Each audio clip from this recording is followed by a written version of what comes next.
সম্পূর্ণ মিথ্যা, সম্পূর্ণ মিথ্যা রায় এবং ভুয়া রায় দিয়েছে। এই রায় আমরা মানি না। এটি যা দিয়েছে সম্পূর্ণ মিথ্যা রায় দিয়েছে, এটা আমরা মানি না।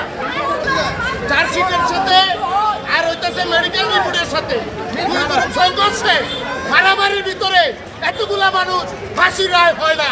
যেটা দিয়েছে জজ সাহেব সম্পূর্ণ মিথ্যা, ভুয়া, বানোয়াট। 2021 সালে ভিকটিম জুবায়ের ডিজিজ ওকে নির্মমভাবে হত্যা করা হয়।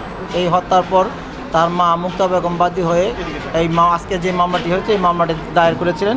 মামলাটা হলো নারায়ণগঞ্জ থানার মামলা নম্বর 7/10/2021। ঘটনাটা ছিল, এই ছেলেটা ছিল একজন হকার। তাকে সামান্য ঘটনায়, যেটা হলো যে হকার ফুটপাতে দোকান বসানোর জায়গা, কে বসবে আগে কে পিছনে বসবে, এই ঘটনাকে কেন্দ্র করে আসামিরা এলোপাতাড়ি মারপিট করে তাকে হত্যা করেছে প্রকাশ্য দিবালোকে। আজকে এই মামলাটির চূড়ান্ত রায় ঘোষণা করা হয়েছে। আমরা রাষ্ট্রপক্ষে মনে করি যে এই মামলার যে এজাহারকারিনী মুক্তা বেগম উনি সঠিক বিচার পেয়েছেন।